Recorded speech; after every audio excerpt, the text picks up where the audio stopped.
लोकसभा चुनाव में हाफ हासिल करने वाली कांग्रेस पार्टी क्या विधानसभा चुनाव में भाजपा को साफ कर पाएगी, या छोटी चौधर के इस चुनाव में नंबर गेम से कांग्रेस पिछड़ जाएगी? इस पर हम चर्चा करेंगे। हरियाणा में विधानसभा चुनाव की आहट सुनाई देने लगी है। जैसे जैसे चंडीगढ़ पहुंचने का जो मुकाबला है नज़दीक आ रहा है, कांग्रेस पार्टी का अंदरूनी कलह और तेज़ हो रहा है। भाजपा को विधानसभा चुनाव में साफ करने के जो मंसूबे हैं वो पार्टी की अंतर्कलह की वजह से उन पर ग्रहण लग सकता है, क्योंकि आए दिन कांग्रेस पार्टी में इस तरह के अंतर्कलह के जो बयान हैं वो मीडिया में आ रहे हैं। लोकसभा में हाफ और विधानसभा में साफ का जो नारा है वो हुड्डा ने दिया था। अब साफ करने की कवायद भी शायद हुड्डा को करनी होगी, लेकिन हुड्डा की राह इतनी आसान नहीं लगती। उसकी दो वजह हैं। पहली जो वजह है पार्टी में अंतर्कलह, और दूसरा 10 सालों से पार्टी संगठन का प्रदेश में न बन पाना। इन दोनों वजह से कहीं न कहीं कांग्रेस की जो राह है विधानसभा चुनाव में वो चुनौतीपूर्ण है। देश की एक बड़ी राष्ट्रीय पार्टी प्रदेश में पिछले 10 सालों से अपना संगठन नहीं खड़ा कर पाई, जबकि सत्ता पर काबिज भारतीय जनता पार्टी पन्ना प्रमुख यानी माइक्रो लेवल तक अपना संगठन तैयार किए हुए है।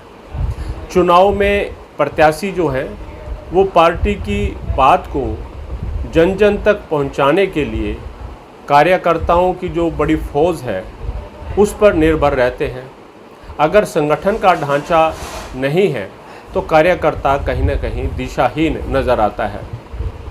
कांग्रेस की हालत प्रदेश में बिना टीम के कप्तान वाली है। अब प्रदेश एक तरह से प्रदेश अध्यक्ष है लेकिन उनकी टीम नहीं, तो इस कमजोरी का जो नुकसान है वो इन विधानसभा चुनाव में कांग्रेस पार्टी को उठाना पड़ सकता है। और दूसरा जो बड़ा कारण है वो पार्टी संगठन में जो गुटबाजी है उसका जो शोर है वो आए दिन मीडिया की सुर्खियों में रहता है।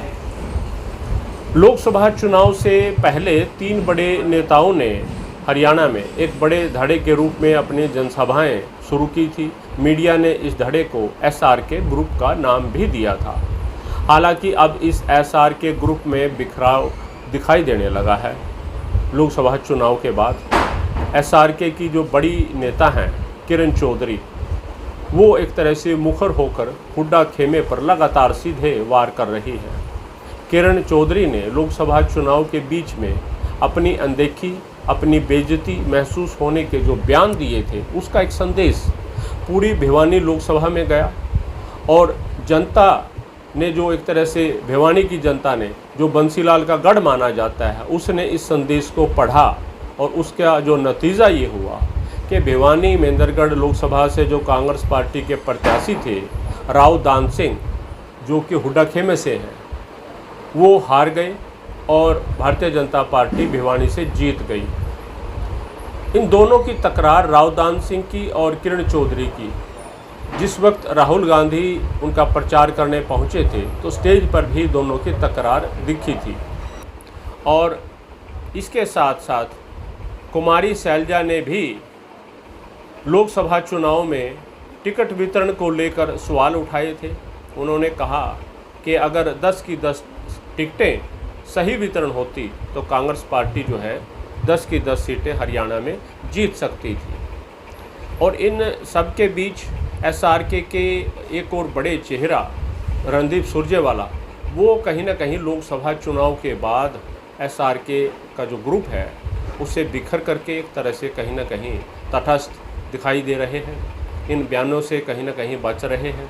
इन सब के बीच सुरजेवाला ऐसी भूमिका में है कि ना काहू से दोस्ती ना काहू से बैर, लेकिन उसके बावजूद कांग्रेस पार्टी का जो विधानसभा चुनाव को लेकर जो मंसूबा है उसमें इन सब बातों को लेकर ये कह सकते हैं कि जो मंसूबे हैं हुड्डा के भाजपा को इन विधानसभा चुनाव में साफ किया जाएगा, उसको लेकर बड़ी चुनौती है।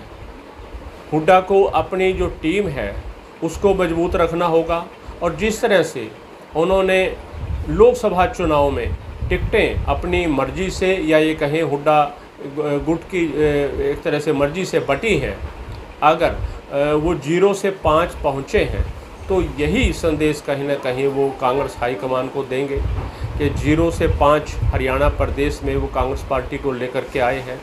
टिकट वितरण उनकी मर्जी से हुआ था और अगर विधानसभा चुनाव में भी इसी तरह से उनकी मर्जी चलती है और गुटबाजी का जो एक तरह से 10 जो है पार्टी, इसका जो एक तरह से खामियाजा जो है वो भुगत जो रही है, वो अगर कम हुआ तो कांग्रेस पार्टी ज़रूर अपने मंसूबों में सफल हो सकती है।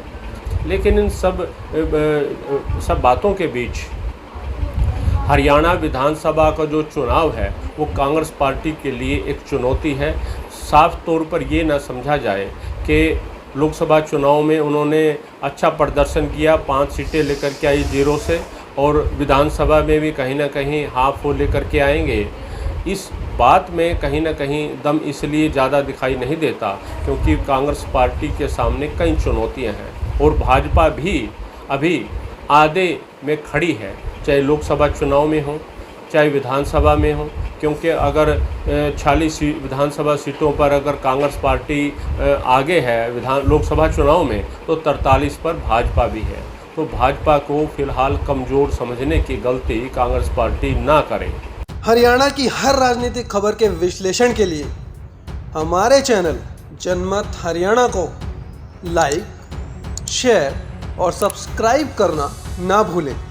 साथ ही बेल आइकन को भी प्रेस कर लें ताकि हर वीडियो की अपडेट आप तक पहुंचती रहे।